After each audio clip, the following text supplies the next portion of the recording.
Guys, our next plan is for the global village. अभी हम यहाँ से लंच करके अभी हम हेड करेंगे ग्लोबल विलेज के लिए। हार्डली हाफ एन आवर लगेगा हमें पहुँचने में। Hello everyone and welcome back to a new episode of Me Flying Bird. So this is episode number 6 and today we are going to explore again a very famous tourist spot in Dubai, that is the Global Village. So अभी हम directly miracle garden से global village के लिए आ रहे हैं। I hope आप सबने पिछला ब्लॉग जरूर देखा है, एपिसोड नंबर 5। अगर आप सबने नहीं देखी है तो मैं आई बटन पे लिंक ड्रॉप कर रही हूँ, जरूर देखिए आप सब। तो मिरेकल गार्डन से ग्लोबल विलेज का डिस्टेंस बहुत ज़्यादा नहीं है, सो आप इस तरह से प्लान कर सकते हैं। सो अभी बज रहे हैं इवनिंग के 4 PM एंड ग्लोबल विलेज का बेस्ट टाइम जो है वो शाम के टाइम पे ही वो बहुत अच्छा लगता है देखने में ग्लोबल विलेज। सो अभी हम बस पहुंचने ही वाले हैं, वी ऑलमोस्ट देयर। और ये जो आप सामने में देख रहे हैं ये पार्किंग लॉट है, 2-3 पार्किंग लॉट है, बहुत बड़ा पार्किंग लॉट है ग्लोबल विलेज का। सो पार्किंग के लिए कोई इशू नहीं है। तो हम यहाँ में पार्क नहीं कर रहे, हम आगे जाके पार्क करेंगे अपनी गाड़ी को।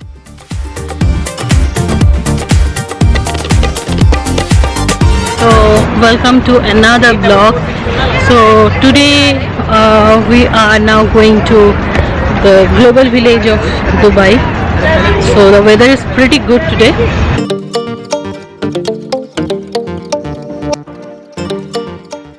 कार पार्किंग के बाद अभी हम रुके हैं रोड क्रॉस करने के लिए, और आप जो मेरे सामने देख रहे हैं that is the main gate of global village, जो कि काफ़ी सिमिलर लगता है कोई पैलेस के कॉरिडोर जैसा। एंड शाम होते ही इसमें लाइटिंग जो है वो और सुहाने लगते हैं।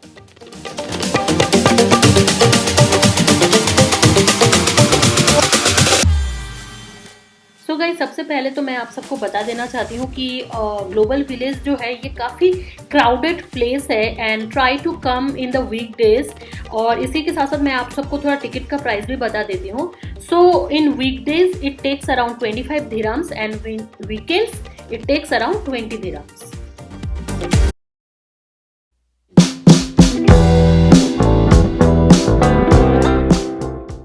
फर्स्ट आपको एंट्री करते हुए ही आप इस प्लेस को देखेंगे and this place is called the World Avenue and this place is famous for all the famous world monuments, जैसे कि Statue of Liberty, Leaning Tower of Pisa, इस तरह के सारे मॉन्यूमेंट्स आपको दिखने मिल जाएगी। एंड सबसे मोस्ट इंपॉर्टेंट बात, आप जो सामने देख रहे हैं ट्रॉलीज वगैरह, so this are for all the senior citizen, बच्चों के लिए, या अगर कोई भी इंजर्ड पर्सन है तो वो इस तरह के ट्रॉलीज को ले सकते हैं। So they have a minimum prices for this trolleys and all, क्योंकि ग्लोबल विलेज इतनी बड़ी है कि आप पूरा तो बिल्कुल भी कवर नहीं कर सकते, चाहे जितना भी फिट हो आप।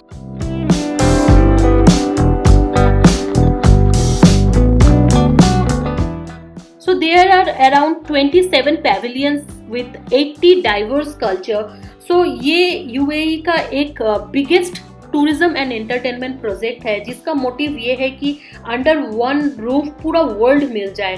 सो बेसिकली पूरे ऑल ओवर वर्ल्ड से जितने भी लोग आते हैं दुबई में, तो उन सबको अपना अपना कंट्रीज के चीज़ें, खाने का चीज़ हो या कपड़े हो या कोई भी हो, स्पाइसेस जो भी है, हर एक कंट्री का अपना स्पेसिफिक कुछ फेमस चीज़ें होते हैं, तो वो सारे अंडर वन रूफ में मिल जाता है। सो यही मेन पर्पस है ग्लोबल विलेज का।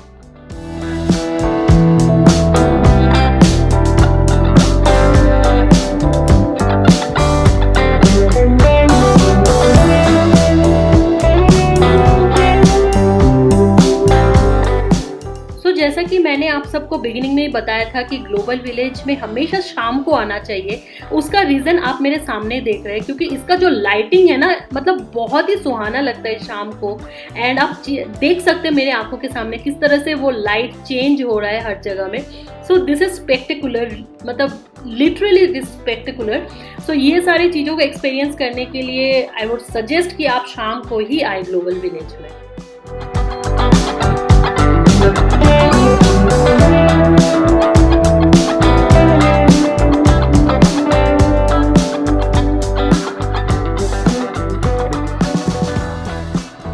चलिए अभी वर्ल्ड एवेन्यू के बाद अब अंदर की तरफ जाया जाए।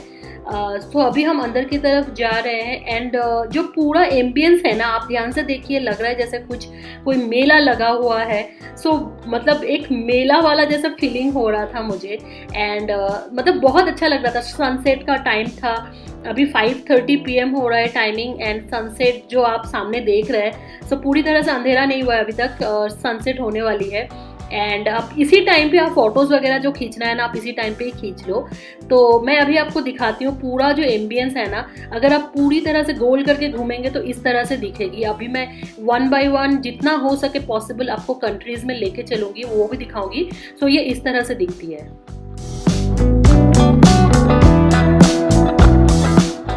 अंदर घुसते ही सबसे पहले जो हमने देखी जो 2 कंट्रीज, वो है टर्की एंड अफगानिस्तान। हम सब मतलब बहुत ही इंटरेस्टेड थे थोड़ा टर्की एंड अफगानिस्तान के अंदर जाके देखते क्या क्या मिलता है। और टर्की में तो मैं बहुत ज़्यादा इंटरेस्टेड थी क्योंकि वहाँ बहुत अच्छे स्वेटर मिलते हैं। बट स्वेटर छोड़ी, सबसे पहले मुझे ये फेमस टर्किश आइसक्रीम मिल गई। आप सबको तो पता ही होगा ये टर्किश आइसक्रीम बहुत फेमस है, not because of the ice cream but because of the way how they give their customer the feeling. So उसके लिए ये ज़्यादा इंटरेस्टिंग एक थीम के साथ वो लोग बेचते हैं। ये हमने देखी वहाँ में टर्किश आइसक्रीम एंड काफ़ी बहुत लोग इस जगह में, काफ़ी भीड़ भी था। उसी के साथ साथ हमने जो फेमस टर्की का होता है लाइट्स वगैरह, तो ये जगह बहुत ही फोटोजेनिक था। यहाँ में फ़ोटोज़ वगैरह मैंने भी खींची थी, बहुत अच्छी अच्छी आई। तो लाइट्स वगैरह आप ले सकते हैं। एंड टर्की में और एक चीज़ भी बहुत ज़्यादा फेमस था, यहाँ में मिठाई वगैरह मिल रहे थे, टर्किश फेमस मिठाई, जो कि हमने खाई तो नहीं है पर हमने देखा जो बहुत लोग खा रहे थे तो और बोल भी रहे थे, उन्होंने अपना एक्सपीरियंस भी शेयर किया जो काफ़ी टेस्टी है।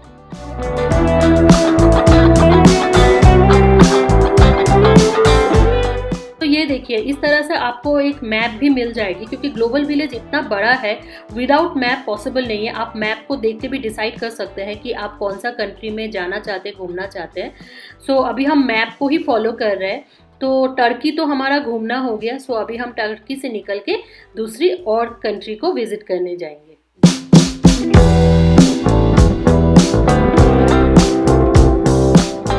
गाइस, अभी हम एंटर कर रहे हैं अफगानिस्तान के कॉर्नर पे। अफगानिस्तान का जो पैविलियन है और पाकिस्तान का जो पैविलियन है वो बिल्कुल आस पड़ोस में ही है। पहले हमने डिसाइड किया तो चलो अफगानिस्तान के पैविलियन पे जाया जाए। ये जो पैविलियन है ना, that is more famous for थोड़ा फर वाले क्लोथ जो है, ये सब ज़्यादा फेमस है क्योंकि आप सब जानते हैं अफगानिस्तान में ठंडी बहुत ज़्यादा होती है। इस तरह की चीज़ें, क्लोथिंग मटेरियल, अबाया हो गया, तो इस तरह की चीज़ें अफगानिस्तान वाले पैविलियन में मिल रहा था। एंड हम पाकिस्तान वाले पैविलियन में भी गए। पाकिस्तान वाला जो पैविलियन है that is more similar with India in terms of खाने का सामान हो गया, कपड़े और इस तरह की चीज़ें, थोड़ा सा ज़्यादा सिमिलैरिटी था पाकिस्तान का कॉर्नर और इंडिया का कॉर्नर। मैं आपको इंडिया के कॉर्नर में भी लेके चलूँगी, जो इंडिया का पैविलियन है उसमें भी लेके चलूँगी। वो भी आपको मैं दिखाऊंगी। तो अभी हम फिलहाल घूम रहे हैं अफगानिस्तान का पैविलियन और काफ़ी ज़्यादा चमकीले चमकीले जो अबाया है ना, वो सब बहुत ही आई कैची लग रहा था यहाँ में अफगानिस्तान के कॉर्नर में। गाइज, यहाँ ग्लोबल विलेज में एक्चुअली ब्लॉगिंग करना अलाउड नहीं है। आप इतना बिग टाइप का जो कैमरा सेटअप होता है उसको या माइक वाइक लेके आप ब्लॉगिंग नहीं कर सकते। मैं शॉर्ट ऑफ अपना कैमरा नहीं, मोबाइल पे ही ब्लॉगिंग कर रही हूँ बिकॉज यहाँ में ये डाइवर्सिफाइड कल्चर का एक जगह है। यहाँ में बहुत अलग अलग जगह के लोग, कंट्रीज़ के लोग, सब लोग कंफर्टेबल नहीं होते हैं कैमरा के लिए। इस वजह से यहाँ में बेसिकली ब्लॉगिंग अलाउड नहीं है। बट मोबाइल में आप वीडियो, छोटे मोटे वीडियोज़ या फोटोग्राफी वगैरह कर ही सकते हैं। ये एक चीज़ था, इस वजह से मैंने एकदम फुल फ्लेजेड कैमरा लेके ब्लॉगिंग नहीं कर पाई। मैंने मोबाइल में ही जितना हो सके उतना आप सबको दिखाने की कोशिश कर रही हूँ।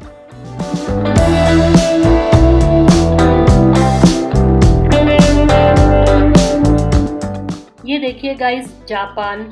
जापान में मुझे इतना ज़्यादा इंटरेस्ट नहीं लग रहा था क्योंकि जापान का जो पैविलियन है बहुत बड़ा नहीं था। हम आगे की तरफ मूव करना शुरू कर दिया। तो जापान के जस्ट ऑपोजिट ही हमें दिखी अमेरिका। हमने सोचा थोड़ा चले अमेरिका में और वहाँ देख लेते क्या क्या मिल रहा है। बेसिकली अमेरिका में मोस्ट ऑफ द जो आउटलेट्स है वो शूज़ रिलेटेड है, लेदर प्रोडक्ट्स और इस तरह की चीज़ें ज़्यादा मिल रहे थे अमेरिका के कॉर्नर पे। यहाँ में जूते वगैरह का प्राइसेस भी मैंने पूछा था, हालांकि मैंने खरीदा नहीं है, बट मैं पूछ रही थी तो जूते का जो प्राइसेस है वो क्वाइट रीजनेबल था। मतलब जैसे मैं सोच रही थी यहाँ में आके ग्लोबल विलेज के अंदर प्राइसेस वगैरह बहुत ज़्यादा होगा, बट ऐसा नहीं है। बहुत सारे कंट्रीज़ में आप आके देखेंगे जो प्रोडक्ट का prices are quite reasonable.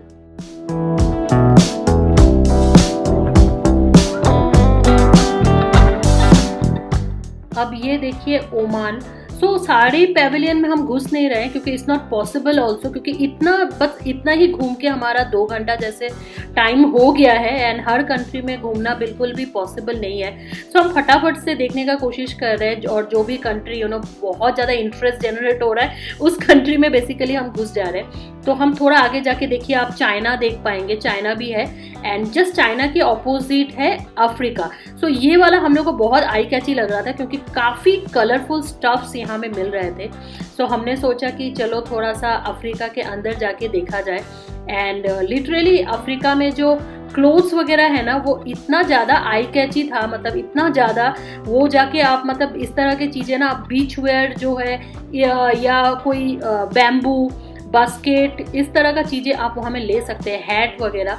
Basically कोई भी बीच वेकेशन टाइप अगर आपको कोई भी शॉपिंग वगैरह करना है ना तो आप अफ्रीका से ले सकते हैं। एंड लिटरली मेरे कुछ फ्रेंड्स ने मुझे बताया जो लोग अफ्रीका घूम चुके हैं वो बता रहे थे अफ्रीका में भी इनके ये जो सामान है इसका प्राइस बहुत ज़्यादा हाई है, जबकि ग्लोबल विलेज में इसका प्राइस बहुत ज़्यादा रिजनेबल में मिल रहा है। सो ये मुझे एक इन्फॉर्मेशन है जो आप सबको देनी थी। सो ये बहुत अच्छा, अगर आप सब शॉपिंग में इंटरेस्टेड है तो आप अफ्रीका वाले कॉर्नर में जाके कलरफुल स्टफ्स, होम डेकोर हो गई, ये सब चीज़ें आप अफ्रीका वाले पेविलियन से ले सकते हैं।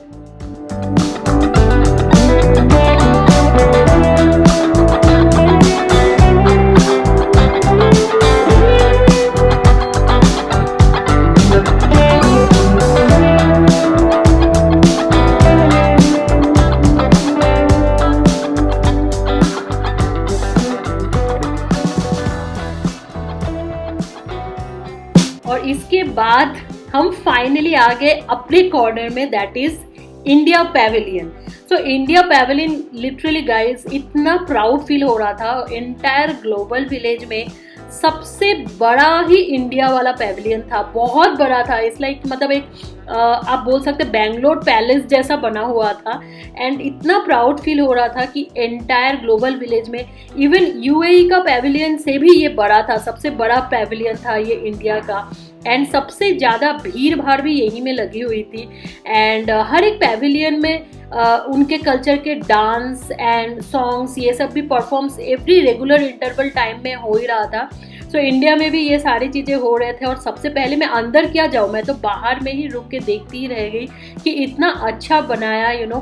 सारे जितने क्लासिकल डांस फॉर्म्स है वो सबको इतना अच्छा से दर्शाया गया है and then lion and then everything is so so so unique and beautifully done.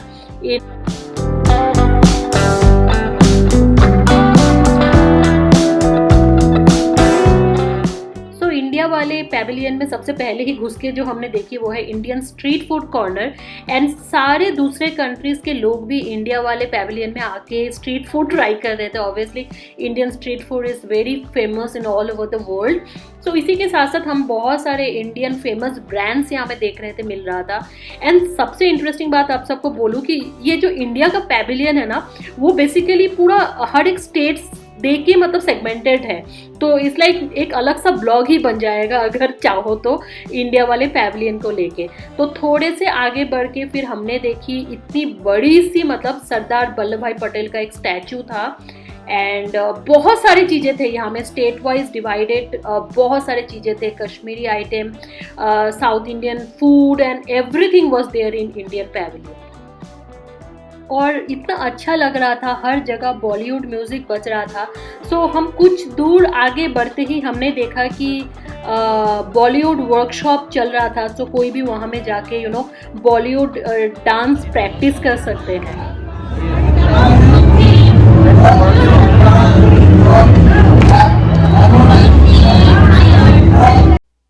उसके बाद मुझे ये वाली जो पेविलियन है ना वो बहुत बहुत गॉर्जियस और बहुत इंटरेस्टिंग लगी। So this is the floating market, the famous floating market of China.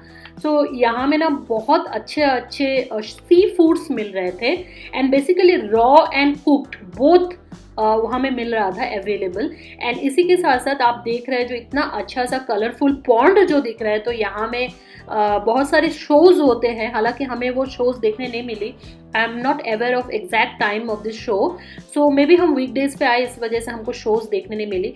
तो यहाँ में आप बोटिंग भी कर सकते हैं एंड मैं आपको ले चलती हूँ फ्लोटिंग मार्केट में। आप मार्केट देखिए कितना गॉर्जियस है।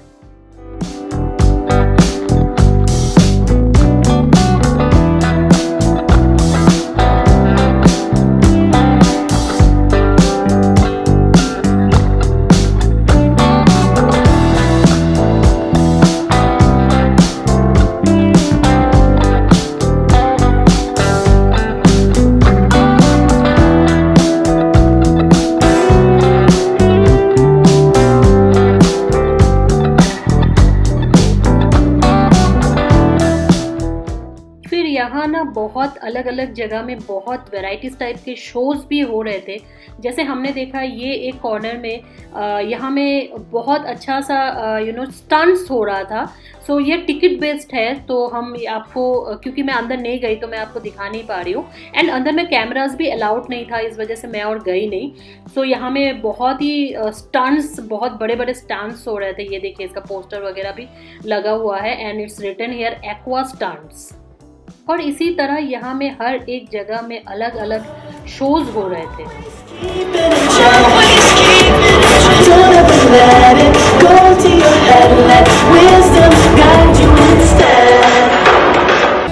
और ये वाला जो पोर्शन है ना, ये तो मतलब एक कंप्लीट फन जोन था। यहाँ में रोलर कोस्टर से लेके मैरीगो राउंड एंड जितने सारे मतलब बच्चों के राइड्स होते हैं, बड़ों के राइड्स। अगर आप कोई भी थीम पार्क में जाना नहीं चाहते हैं तो आप यहाँ में एंजॉय कर सकते हैं। बहुत अच्छे अच्छे राइड्स थे, बट हमारे पास इतना समय नहीं था क्योंकि ऑलरेडी हमारे 4-5 घंटे चले गए यहाँ में घूमते घूमते। सो बहुत अच्छे अच्छे राइड्स भी यहाँ में अवेलेबल थे। निकलने से पहले हम सोचे थोड़ा सीरिया भी घूम लेते हैं, तो सीरिया में भी हम घुस गए हैं। उसी के साथ साथ हमने थोड़ी सी इस्तांबुल की भी सैर कर ली। और एक पेविलियन था जिसमें मुझे जाने का बहुत मन था and that is Korea, because of skin care product. But और जाने का ना एनर्जी हुआ और ना स्ट्रेन था। तो आप सब जब भी ग्लोबल विलेज में आओ, मेक श्योर कि आप थोड़ा टाइम लेके आओ और थोड़ा सा एनर्जी लेके आओ, क्योंकि इतना बड़ा है कि पॉसिबल नहीं होता है उसको ख़त्म करना। सो एनीवेज हमें तो यही में अब ख़त्म करना पड़ेगा क्योंकि पॉसिबल नहीं हो गया। बहुत सारा कंट्रीज़ हम घूमे और बहुत सारा कंट्रीज़ बाकी भी रह गया। लास्ट में हम इतना थक गए तो हमने सोचा कुछ खाया नहीं तो एटलीस्ट कुछ पी ले। फिर हमने देखी ये झिलमिलाता हुआ मसाला चाय कॉर्नर, फिर हम सब ने यहाँ से कुल्हड़ वाली चाय पी।